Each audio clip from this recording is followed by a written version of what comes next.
When Amaka, a brilliant but guarded journalist, returned to Lagos after years abroad, she rekindled an old romance. The streets of Lagos were alive with the hum of honking cars and bustling pedestrians. Amaka stepped out of the airport, her heart pounding not just from excitement but from the uncertainty of what awaited her. She had been gone for 6 years, building a name for herself as an investigative journalist. She wasn't just here for a story. She was here for closure.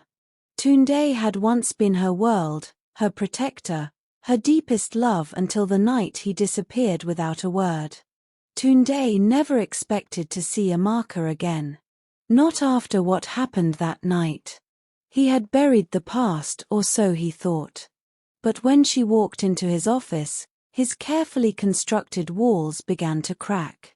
"I need your help," she said, sliding a folder onto his desk. "I'm investigating something big, and I think you're the only one I can trust." He hesitated before picking the folder. The moment he saw the contents, his blood ran cold. "This is dangerous, Amaka," he whispered. "You have no idea what you're getting into." Amaka's investigation led her to the Circle, a clandestine group controlling powerful politicians and businessmen. A string of unexplained deaths, whispered threats, and missing persons all traced back to them. "Amaka, walk away from this. You know something, don't you?" Amaka asked. "I know that if you dig deep you won't like what you'll find." She stepped back, her pulse quickening. "Are you protecting someone?" For the first time she realized the truth. Tunde wasn't just a lawyer caught in the web of her investigation. He was part of it. And now she wasn't sure if she could trust the man she once loved. Later that night, Amaka sat in her hotel room flipping through her notes. Something about the case didn't add up. Alhaji Yusuf had been killed just days after threatening to expose the dealings of an underground syndicate known as the Brotherhood. If Tunde was involved, was he working for them or against them? Her phone buzzed. An unknown number. She hesitated before answering. "Hello." A deep, distorted voice replied, "Drop the case or you will regret it." The line went dead. Her fingers trembled as she placed the phone down. Someone was watching her. Someone wanted her to stop. But she had never been one to back out. What she didn't know was that the closer she got to the truth, the more dangerous it would become, not just for her but for Tunde as well, because the Brotherhood didn't just silence their enemies, they destroyed them. Amaka barely slept that night. The phone call had rattled her, but it also confirmed what she already suspected. She was getting close to something big. The Brotherhood was watching her, and if they wanted her to stop, it meant she was on the right path. By morning she had made up her mind. She needed answers, and there was only one person to give her the answers, Tunde. She found him at a quiet cafe in Enkay sipping coffee and staring out the window. His usual confidence was there, but there was something else too, tension, like a man waiting for the inevitable. "You look like someone expecting trouble," she said as she slid into a seat across from him. Tunde exhaled, setting his cup down. "If you're here, then trouble has already found me." She placed her phone on the table and played back the recording of the call she received. "They threatened me." His fingers curled into a fist. "You should have left this alone." She narrowed her eyes. "That's the second time you have said this." Amaka listened to me carefully. The Brotherhood isn't just a criminal syndicate. They have people everywhere, government, law enforcement, even in the courts. If you keep pushing, they'll come after you.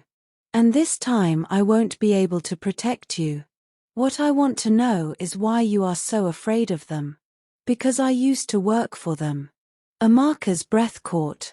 "What?" "I was their legal fixer," he admitted, his voice low. "I clean up all their messes, kept them out of jail until I saw something I shouldn't have. That's why I disappeared. I thought I was free, but no one truly lives the brotherhood. The weight of his words settled over her like a cloud. So if I expose them, they will kill you. Just like they killed Alhaji Yusuf. For the first time doubt flickered in Amaka's mind. Was this story worth her life? But then she remembered Yusuf's widow, the desperation in her eyes when she had begged Amaka to find the truth. I can't walk away, I owe it to the people they've hurt. Amaka said. Tunde ran a hand down his face, cursing under his breath. Then you need protection. You need me. She studied him, torn between trust and suspicion. Why would you help me? Because I owe you the truth and because I never stopped loving you, Amaka. She looked into his eyes, searching for deception, but all she saw was sincerity.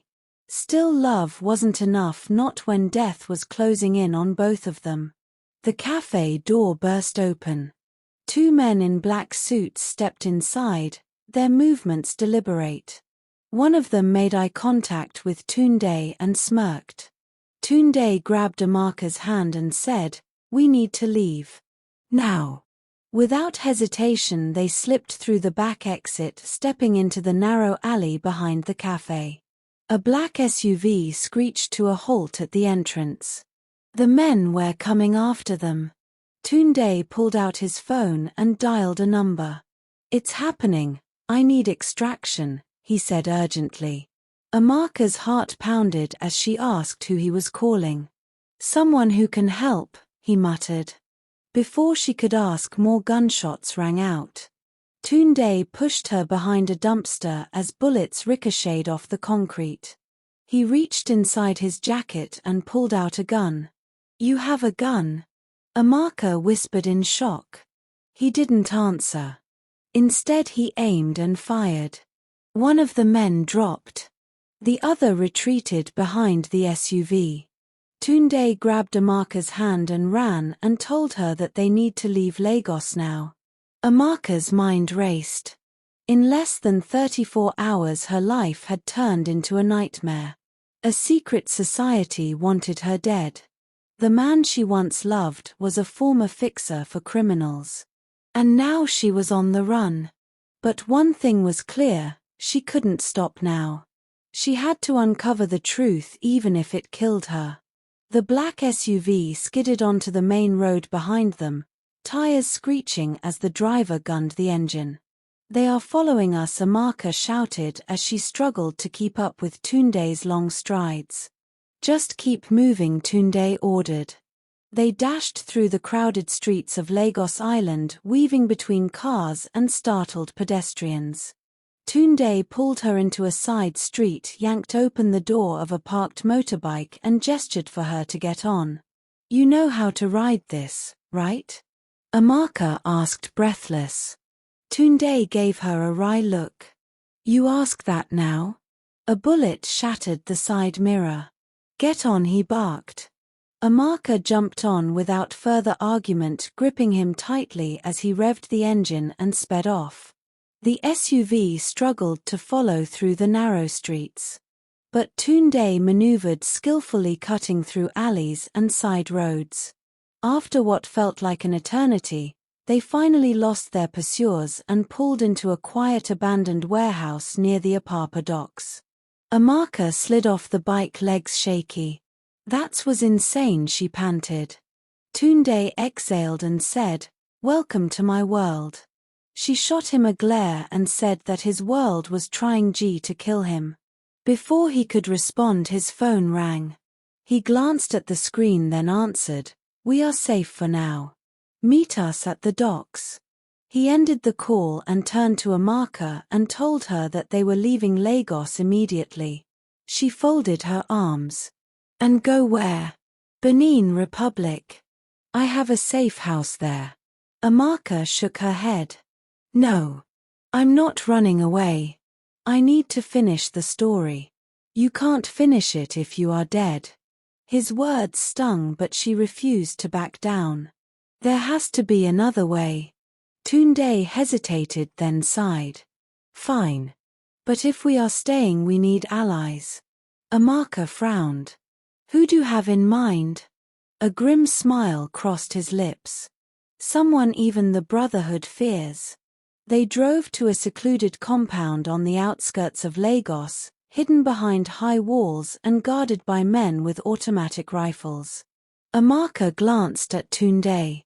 Who exactly are we meeting? He parked and turned to her. His name is Amaka. He used to run Lagos underworld before the Brotherhood took over. Now he wants revenge. Amaka's stomach tightened. Now we are teaming up with a criminal. Tunde's gaze was serious. Right now he's our best shot at surviving. They stepped out and the gates creaked open. A tall, imposing man in his 50s sat on a lounge chair sipping palm wine. Tunde, I was wondering when you'd crawl back, Amaka said. I need your help, Tunde said bluntly. Amaka chuckled. Of course you do. And who's this? His sharp eyes landed on Amaka. She is a journalist and the Brotherhood wants her dead. Amaka let out a low whistle. Then she must know something very dangerous. Amaka squared her shoulders. I know they killed Alhaji Yusuf. I know they have powerful connections and I know they're afraid of being exposed. Amaka's grin widened. I like her. Tunde crossed his arms. Will you help us, he said. Amaka's smile faded. The Brotherhood took everything from me. I've been waiting for a chance to strike back. So yes, I will help you. But Amaka wasn't done. He studied her closely. But tell me, journalist, how far are you willing to go for the truth? Amaka was silent because in that moment Amaka realized that exposing the Brotherhood might not just cost her life. It might cost her soul. She had a rethink. Just then Tunde said to Amaka, we shall be back. As Tunde and Amaka stepped out, their thoughts aligned. This reunion could be a turning point for your journalism career, Tunde said, his gaze locked on hers. But more than that, having found you again, I won't let you go. Before she could respond, he pulled her close, capturing her lips in a deep, passionate kiss. Holding her tightly, he whispered, we should start thinking about dates for the wedding and all other celebrations. Thank you for watching. Please like, comment, and subscribe to my YouTube channel.